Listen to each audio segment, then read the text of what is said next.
Alright guys, we just pulled this one out of the E-tank.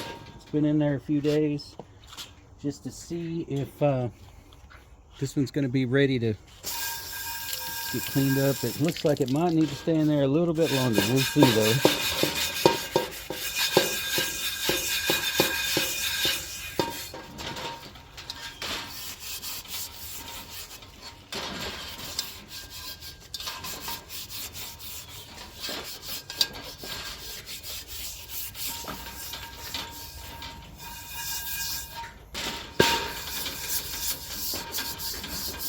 You can see all the crud and stuff just coming off of this.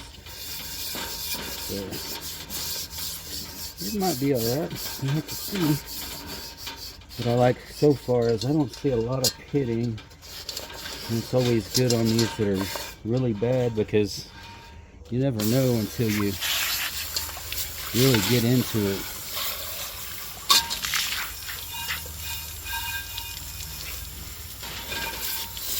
Alright, so this one looks like it's going to need a little bit more time in the E-tank.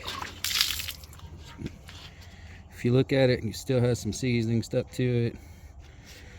It's still one pretty good, so I don't want to scrub too much on it. We'll just let the E-tank take it off this old 8DO.